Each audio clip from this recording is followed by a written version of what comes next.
Shalom, selamat pagi.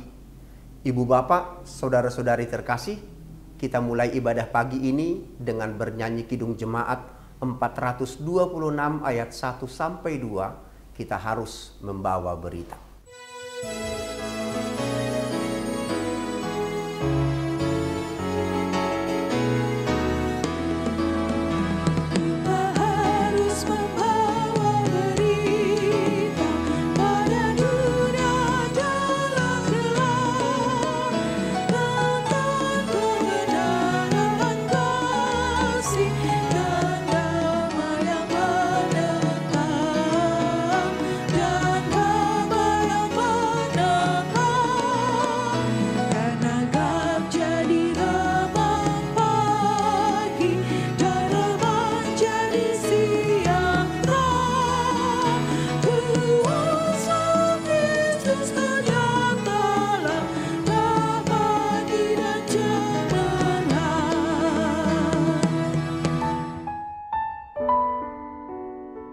Kita berdoa.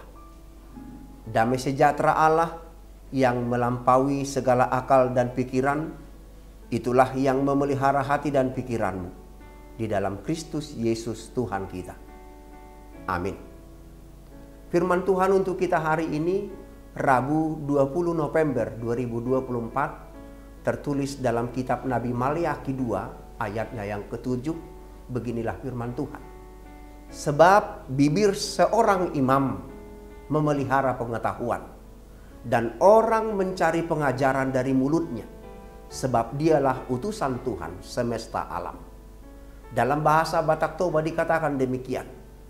Ayanggo akka bibir ni malim, ikon ramotan na parbinotoan. Jala siap pamanganna uso-usoan patik, ay suruan ni Jehovah Sebaot do ibana. Demikian firman Tuhan. Ibu bapak, saudara-saudara yang dikasihi Tuhan, kehadiran para imam sangat sentral dalam ibadah Israel kuno. Ada beberapa ciri khas ibadah Israel. Misalnya, kehadiran Allah. Adanya pelayan-pelayan ibadah. Dalam hal ini, Tuhan sudah menentukan dan mengkhususkan suku Lewi. Adanya peran serta para jemaah, dan ibadah itu berlangsung dengan hikmat, sokal, tongam, dan teratur. Kehadiran imam menjadi perantara Allah dengan umatnya. Imam menyampaikan firman Allah kepada jemaat, dan imam membawa persembahan jemaat kepada Tuhan.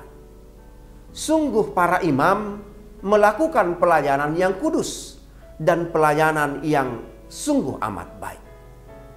Namun pada perjalanan ibadah Israel, para imam sering jatuh dalam dosa. Imam sering bertindak melampaui bagiannya, jatuh pada kecemaran.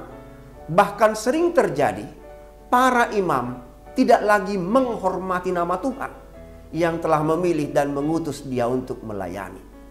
Pelanggaran seperti ini adalah kekejian bagi Tuhan dan mendatangkan murka Tuhan. Dalam Maliaki 2 ayat 2 sampai 3 Allah berfirman, "Jika kamu tidak mendengarkan dan jika kamu tidak memberi perhatian untuk menghormati namaku, firman Tuhan semesta alam, maka aku akan mengirimkan kutuk ke antaramu dan akan membuat berkat-berkatmu menjadi kutuk. Dan aku telah membuatnya menjadi kutuk, sebab kamu ini tidak memperhatikan." Ayat 3. "Sesungguhnya aku akan mematahkan lenganmu dan akan melemparkan kotoran ke mukamu, yakni kotoran korban dari hari-hari rayamu, dan orang akan menyeret kamu ke kotoran itu." Saudara-saudaraku, mengapa Allah begitu murka? Dalam Maliaki 2 ayat 8 dan ayat 11 Allah berfirman demikian. "Tetapi kamu ini menyimpang dari jalan. Kamu membuat banyak orang tergelincir dengan pengajaranmu. Kamu merusakkan perjanjian dengan Lewi, firman Tuhan semesta alam." Ayat 11.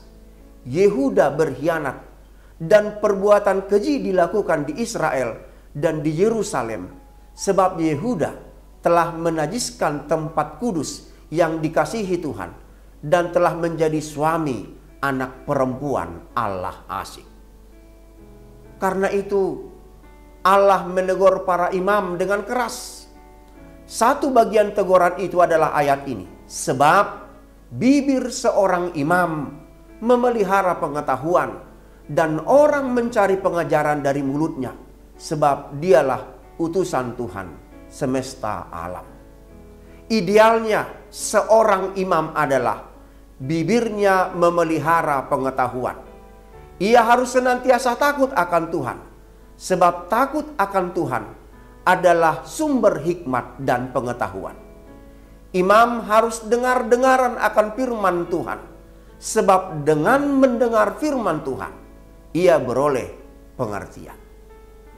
Bibir seorang imam tidak boleh memelihara kebodohan. Imam harus selalu menempatkan dirinya sebagai hamba di hadapan Allah. Imam adalah hamba yang sebenarnya tidak berguna, namun dimampukan Allah menjadi jawaban bagi siapapun yang mencari pengajaran padanya. Saudaraku yang dikasihi Tuhan, nas ini memang khusus disampaikan pada imam, tetapi inti pengajaran ini juga berlaku pada semua orang percaya yang telah dipilih menjadi imamat yang rajani dalam Kristus Yesus Tuhan kita. Orang percaya harus senantiasa mengupgrade pengetahuannya dan hikmatnya. Orang percaya tidak boleh berpuas diri pada titik pencapaian saat ini. Kita hidup di dunia yang makin kompleks tantangannya. Kita sangat memerlukan hikmat untuk tahu membedakan mana yang baik, mana yang jahat. Kita memerlukan pengetahuan untuk konsisten melakukan apa yang berkenan bagi Tuhan. Saudara-saudaraku, ingat, kita tidak diutus untuk hidup bagi diri sendiri, tetapi menjadi berkat bagi orang lain. Bangsa-bangsa akan datang berduyun-duyun mencari hikmat pada umat pilihan Tuhan. Kita harus siap untuk itu. Cintailah Tuhan, takutlah akan Tuhan, terima hikmat Tuhan dan pengertian daripada Tuhan. Belajar dan tetap belajar agar siap menjadi pertolongan bagi orang-orang di sekitar kita. Amin. Marilah kita berdoa. Terima kasih ya Bapa di sorga, di pagi ini kami menerima firman-Mu, agar hati dan bibir kami senantiasa memelihara pengetahuan. Agar hati kami menjadi hati yang takut akan Tuhan, sebab sumber hikmat dan pengetahuan adalah takut akan Tuhan. Biarlah hati, pikiran, dan jiwa kami senantiasa dikuasai oleh Roh-Mu yang kudus, agar kami boleh mengerti dan melakukan yang terbaik di sepanjang hidup kami untuk hormat kemuliaan Tuhan dan menjadi pertolongan, sukacita dan berkat bagi orang-orang di sekitar kami. Sertai kami ya Bapa di dalam segala tugas tanggung jawab dan pelayanan kami di sepanjang hari ini. Berikan kami kekuatan, berikan kami hikmat untuk melakukannya seturut dengan kehendak-Mu. Dalam nama anak-Mu Yesus Kristus, kami bersyukur dan berdoa. Kita bersama berdoa di dalam doa Bapa kami. Bapa kami yang di surga, dikuduskanlah nama-Mu. Datanglah kerajaan-Mu, jadilah kehendak-Mu di bumi seperti di surga. Berikanlah kami pada hari ini makanan kami yang secukupnya. Dan ampunilah kami akan kesalahan kami, seperti kami juga telah mengampuni orang yang bersalah kepada kami. Dan janganlah membawa kami ke dalam pencobaan, tetapi lepaskanlah kami daripada yang jahat. Karena Engkaulah yang mempunyai kerajaan dan kuasa dan kemuliaan sampai selama-lamanya. Amin. Terimalah berkat Tuhan. Anugerah Tuhan kita Yesus Kristus, kasih setia Allah Bapa, persekutuan Roh Kudus menyertai kamu sekalian. Amin.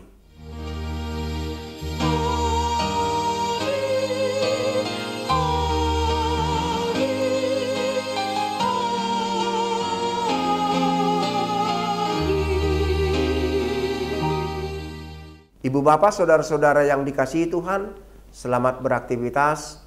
Tuhan Yesus memberkati. Shalom.